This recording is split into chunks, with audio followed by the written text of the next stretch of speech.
Eram 6:30 da manhã em São Paulo, e o coração da Inovatec, uma gigante da tecnologia, mal conseguia pulsar. O arranha-céu de vidro e aço, normalmente um símbolo de poder e inovação, parecia um monumento à beira do colapso.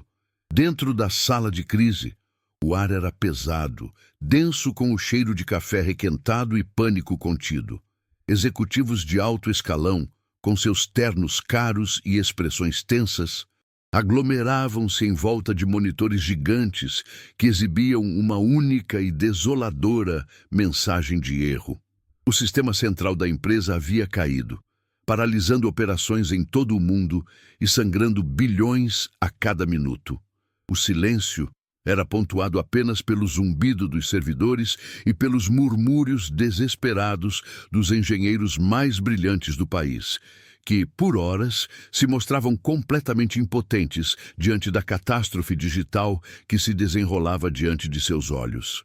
Do lado de fora da sala de vidro, patrulhando os corredores imaculados e silenciosos, estava Jonas. Aos 50 anos, ele era o segurança noturno, uma figura quase invisível naquele universo de ambição e riqueza. Seu rosto, marcado pelo cansaço de uma vida de trabalho duro, carregava um olhar gentil e orgulhoso, um contraste gritante com a arrogância que emanava da sala de reuniões. Seu uniforme, embora impecável, estava visivelmente desgastado pelo tempo, um testemunho silencioso de sua dedicação.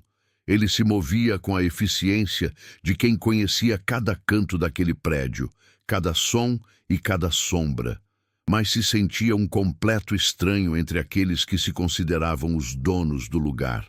Para eles, Jonas era apenas parte da mobília, um fantasma funcional que garantia a segurança de seus segredos e fortunas. Enquanto fazia sua ronda, Jonas ouvia os fragmentos de conversas que vazavam pela porta de vidro. Palavras como irrecuperável, sabotagem e falência ecoavam em sua mente. Foi então que ele se lembrou da ligação de sua filha, Clara, mais cedo naquela noite. Com a confiança tranquila que só os gênios possuem, ela havia dito: "Pai, pelo que você descreveu, eu acho que sei o que pode ser." Movido por um impulso que era uma mistura de amor paternal e um orgulho avassalador, Jonas fez o impensável. Ele parou, respirou fundo e quebrou o protocolo sagrado que o mantinha invisível. Empurrou a pesada porta de vidro e entrou na sala de crise. Com a voz trêmula, mas firme, ele disse: "Com licença, senhores, a minha filha, ela consegue arrumar." A reação foi imediata e cruel. O silêncio tenso foi quebrado por uma onda de risos de escárnio. Olhares de desprezo varreram Jonas da cabeça aos pés, como se sua simples presença fosse uma ofensa. Ricardo, o CEO arrogante e desesperado, que já não tinha mais nada a perder, fixou um olhar cínico no segurança e disse, em voz alta para que todos ouvissem: "Traga a garota. Vamos ver o circo pegar fogo de vez." A humilhação pairou no ar, pesada e sufocante. É nessas horas, quando a dignidade de um homem bom é posta à prova, que a gente entende a força de uma história. E se você também acredita nisso, considere se inscrever, pois é o seu apoio que nos permite continuar contando relatos como o de Jonas. Jonas engoliu em seco, o gosto amargo da humilhação queimando sua garganta. Cada risada na sala era como um estilhaço de vidro perfurando o orgulho que ele sentia pela filha. Por um instante, o peso do seu uniforme pareceu esmagá-lo, lembrando-o de seu lugar naquele mundo. Ele se sentiu pequeno, impotente, um tolo por ter ousado cruzar a fronteira invisível entre seu posto e o poder. Mas então, a imagem de Clara veio à sua mente, seus olhos brilhantes de inteligência, sua confiança serena. Aquele amor puro e inabalável foi a armadura que o protegeu do desprezo.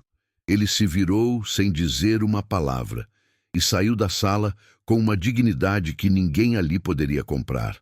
Pegou seu celular antigo, o aparelho simples de um trabalhador, e discou o número dela. A voz do outro lado era o seu único porto seguro naquele oceano de arrogância.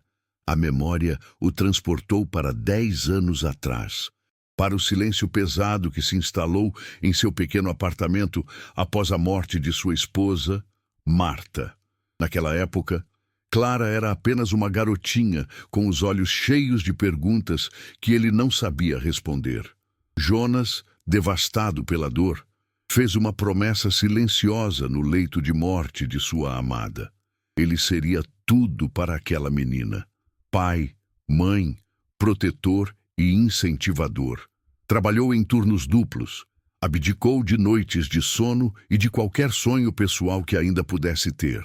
Cada gota de suor, cada hora extra, cada refeição pulada era convertida em livros para Clara, em uma conexão de internet um pouco melhor, em qualquer coisa que pudesse alimentar a mente brilhante que ele via florescer em sua filha. Ele era apenas um segurança, mas para Clara, ele se esforçava para ser o mundo inteiro. O gênio de Clara não nasceu em laboratórios de ponta ou em escolas de elite, mas em uma pilha de lixo eletrônico nos fundos de um prédio comercial. Aos 10 anos, ela encontrou um computador descartado, uma carcaça de metal e plástico que todos viam como sucata. Para ela, era um tesouro, um quebra-cabeça a ser resolvido.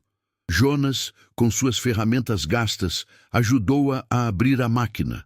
Enquanto ele via apenas fios e placas, Clara via um sistema, uma lógica, uma linguagem.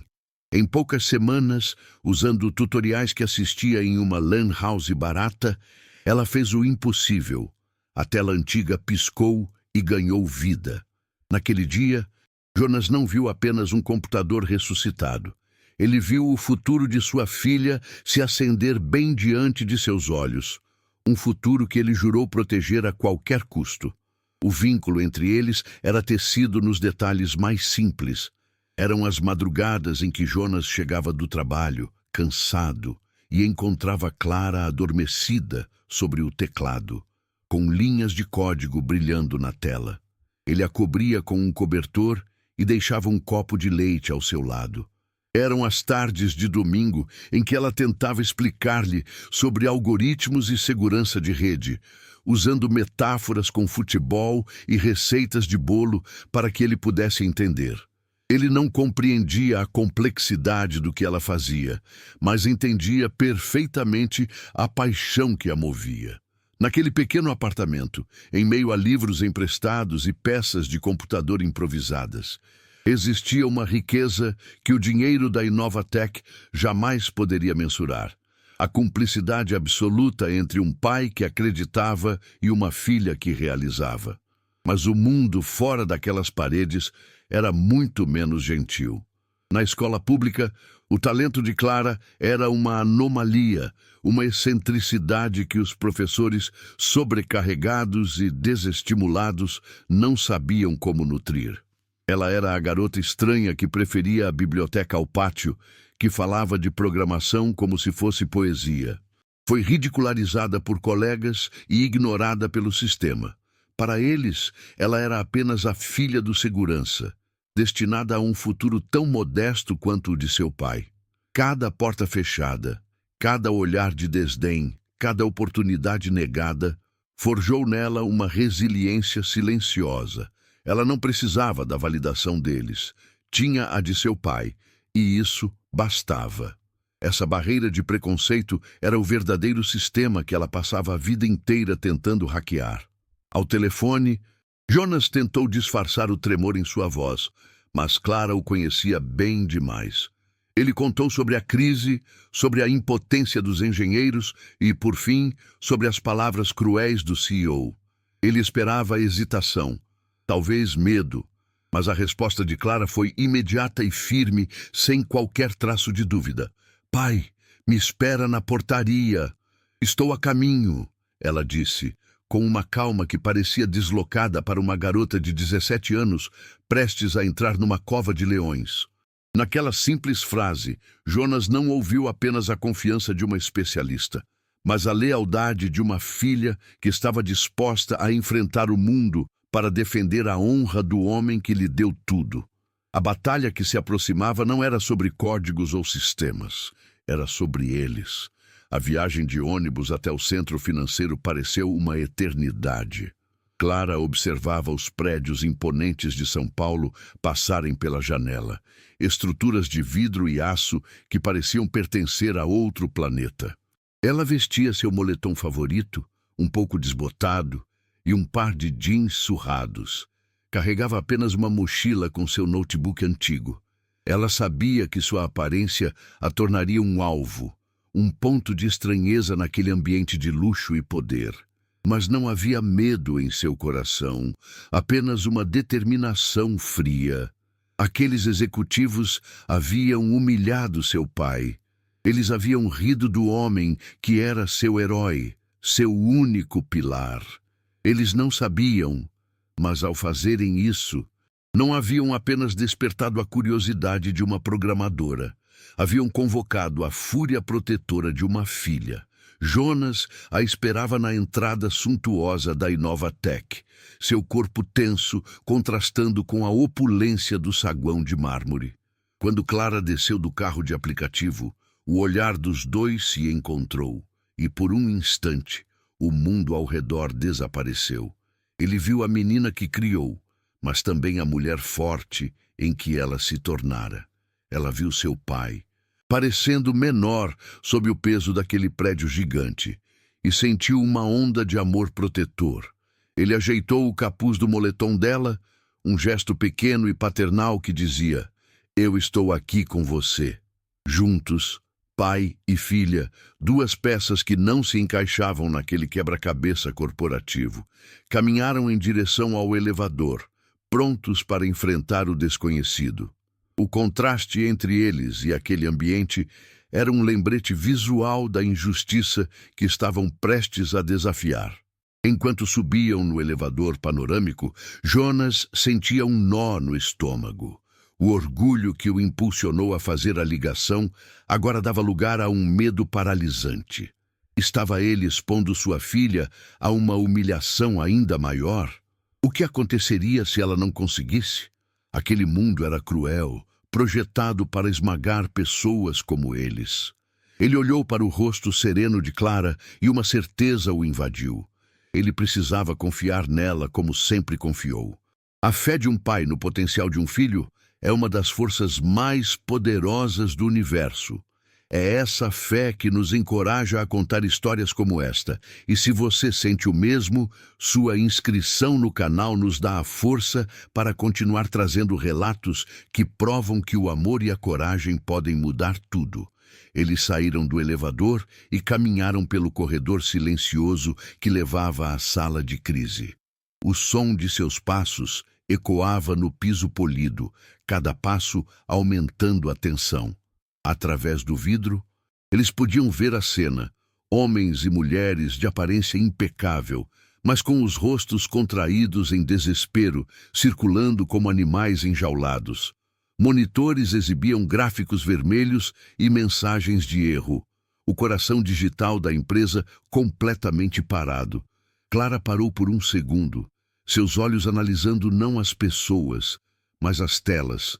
Ela não via o caos, via os padrões. Seu cérebro já estava trabalhando, processando as informações, conectando os pontos. Ela respirou fundo, não de nervosismo, mas de concentração, como um cirurgião se preparando para uma operação delicada. Jonas colocou a mão na maçaneta fria da porta de vidro. Aquele era o ponto sem retorno. Ele olhou para Clara uma última vez, buscando um sinal de dúvida, mas encontrou apenas foco. Ele abriu a porta. O som abafado de murmúrios cessou instantaneamente. 20 pares de olhos se viraram para eles. O desprezo era palpável, uma onda de energia hostil que preencheu o ambiente. Ricardo, o CEO, cruzou os braços com um sorriso de escárnio. Ora, vejam só, a ajuda chegou, disse ele, sua voz pingando sarcasmo. Espero que tenha trazido sua varinha de condão, garota. O ar ficou pesado, denso com o preconceito e a arrogância daquelas pessoas que se julgavam superiores em todos os sentidos. Clara no entanto, parecia imune à hostilidade. Ela não respondeu à provocação, nem mesmo olhou na direção do CEO. Seu olhar estava fixo no terminal principal, o epicentro do desastre. Ela caminhou com um propósito silencioso, passando pelos executivos como se eles fossem meros obstáculos no caminho. O som de seus tênis no chão era o único ruído na sala subitamente silenciosa. Ela puxou a cadeira ergonômica, que valia mais do que todas as suas roupas juntas, e sentou-se. Sem pedir permissão, sem se apresentar, ela pousou os dedos sobre o teclado. Por um instante, ela fechou os olhos. E então, eles se abriram, e o silêncio da sala foi quebrado pelo som rápido e rítmico de suas teclas. O som de uma tempestade prestes a começar. O alívio na sala durou menos de 1 minuto. Assim que os sistemas começaram a se estabilizar, uma nova onda de caos tomou os monitores. Desta vez, não era uma mensagem de erro, mas algo muito pior.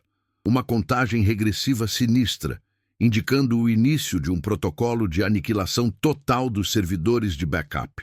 O sabotador, percebendo que estava sendo descoberto, decidira queimar a empresa até as cinzas digitais. O espanto na sala se transformou em terror puro. Clara, por sua vez, não demonstrou pânico. Seus olhos se estreitaram, sua mandíbula travou. Ela entendeu na hora. Não era mais uma questão de consertar um problema, mas de impedir a destruição completa e irreversível. A empresa tinha menos de 5 minutos antes de deixar de existir para sempre, e o inimigo agora jogava para matar. Os dedos de Clara voaram pelo teclado, com uma velocidade sobre-humana, mas a cada tentativa de intervenção, uma muralha digital se erguia. O sabotador, que ela rapidamente identificou como o diretor de tecnologia, usava seu acesso de administrador para bloquear cada comando dela. A mensagem "acesso negado" piscava em vermelho na tela, um insulto eletrônico à sua genialidade. Ela era a melhor programadora ali, talvez no país, mas estava lutando com as mãos amarradas. O suor começou a brotar em sua testa.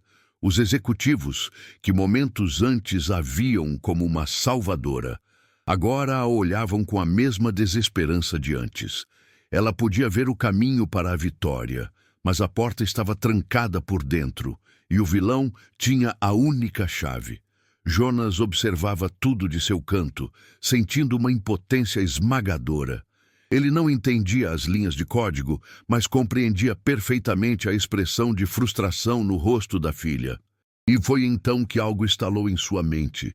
O problema não era apenas digital. O sabotador era uma pessoa real, em uma sala real, em algum lugar daquele prédio, e Jonas conhecia cada centímetro daquele lugar. Ele se aproximou de Clara, ignorando os olhares confusos. "Onde ele está?" sussurrou a voz urgente. Clara, sem tirar os olhos da tela, digitou um comando e o número da sala do diretor apareceu. 3408. "Ele está no controle", disse ela, a voz tensa. Jonas assentiu. Ele não precisava de mais nada. "Eu posso cortar a energia da sala dele, só a dele. Vai te dar alguns segundos", disse ele, e a esperança voltou aos olhos de Clara. Sem esperar por uma resposta, Jonas se virou e correu. O segurança noturno, a figura invisível, agora se movia com a urgência de um soldado em missão. Ele não usou os elevadores, optando pelas escadas de serviço, subindo os andares de 2 em 2 degraus. Sua mente não estava no perigo, mas no mapa elétrico do 34º andar, que ele conhecia de cor após anos de rondas noturnas. Enquanto isso, na sala de crise, Clara preparava seu ataque. Seus dedos pairavam sobre o teclado, os olhos fixos na tela, esperando pela pequena janela de oportunidade que seu pai estava prestes a criar. Ela era uma predadora digital, e o conhecimento físico de Jonas era a isca que traria sua presa para fora da toca. A contagem regressiva marcava menos de 1 minuto. Jonas encontrou a caixa de disjuntores no corredor de serviço, o metal frio sob seus dedos. Com uma precisão nascida da familiaridade, ele abriu o painel e desligou o interruptor correto. Naquele exato instante, a conexão do diretor caiu. Na sala de crise, Clara viu a muralha digital do inimigo vacilar por uma fração de segundo. Foi o suficiente.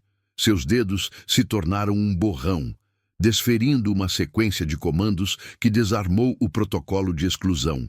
Recuperou o controle de administrador e bloqueou permanentemente o acesso do sabotador. Mas ela não parou por aí. Com o sistema sob seu domínio, ela projetou em todos os monitores da empresa a identidade do diretor, seus registros de acesso e uma cópia de seus arquivos confessando a sabotagem. Em meio ao silêncio chocado da sala, o olhar de Jonas encontrou o de Clara através do vidro. A força dele lhe dera a chance, a inteligência dela salvara a todos. O silêncio que se seguiu foi mais profundo do que qualquer pânico anterior. Nos monitores, a confissão digital do traidor brilhava, irrefutável. Os executivos, antes tão arrogantes, agora pareciam crianças pegas em flagrante. Seus rostos, uma mistura de alívio, espanto e uma vergonha avassaladora. Ricardo, o CEO, caminhou lentamente até Clara e Jonas, sua postura de poder completamente desfeita. Ele não olhou para a genialidade no teclado, mas para a dignidade nos olhos do segurança e de sua filha. Com a voz embargada, ele disse, para que todos ouvissem: eu peço desculpas, não pela minha dúvida na sua capacidade, senhorita, mas pela minha arrogância em não enxergar o valor do seu pai. Naquele instante, não havia mais CEO e segurança, apenas dois homens, um aprendendo a lição da humildade e o outro recebendo o reconhecimento que sempre mereceu, em nome de ambos. Na manhã seguinte, a notícia da prisão do diretor de tecnologia correu à empresa como um incêndio, mas a verdadeira transformação ocorreu em uma reunião geral convocada por Ricardo. Diante de centenas de funcionários, ele contou a história da noite anterior, sem omitir sua própria falha de julgamento. Anunciou então a criação do Programa Clara, uma fundação integralmente financiada pela Inovatec, com uma missão clara: oferecer bolsas de estudo e mentoria em tecnologia para jovens de comunidades de baixa renda, jovens que, como Clara, possuíam um brilho que o sistema corporativo era cego demais para ver. A empresa, que quase morreu por sua própria arrogância, renascia com um novo código de honra, um que valorizava o talento e o caráter acima de qualquer sobrenome, diploma ou código postal. A mudança não era apenas uma política, era uma filosofia. A justiça, para Clara e Jonas, veio de forma concreta e pessoal. Clara não apenas recebeu uma oferta de emprego, mas uma bolsa de estudos integral para cursar o que quisesse no MIT, além de um cargo de consultora júnior em cibersegurança, para que sua genialidade pudesse continuar a proteger a empresa que ela salvara. Jonas, por sua vez, foi chamado ao escritório de Ricardo. O CEO não lhe ofereceu um bônus, mas algo muito mais significativo. Ele foi promovido a chefe de segurança corporativa, não apenas por sua ação heróica, mas por sua integridade inabalável, a qualidade que a empresa mais precisava em sua liderança. Ao aceitar o novo cargo, Jonas sentiu o peso do velho uniforme finalmente deixar seus ombros, substituído pelo leve e indescritível sentimento de ser verdadeiramente visto. Anos mais tarde, o auditório da Inovatec estava lotado. No palco, Clara, agora uma jovem mulher formada e uma das maiores especialistas em segurança digital do mundo, apresentava um sistema revolucionário de sua autoria. Na primeira fila, Jonas, vestindo um terno elegante, a observava com lágrimas silenciosas de orgulho escorrendo pelo rosto. Ao seu lado, um adolescente de olhos brilhantes, o mais novo bolsista do Programa Clara, assistia à apresentação com uma admiração que espelhava o futuro. Histórias como a de Clara e Jonas nos lembram que o valor de uma pessoa nunca pode ser medido por seu uniforme ou endereço. E é por acreditar nisso que pedimos sua inscrição, para que juntos possamos continuar a dar voz a heróis anônimos que mudam o mundo em silêncio.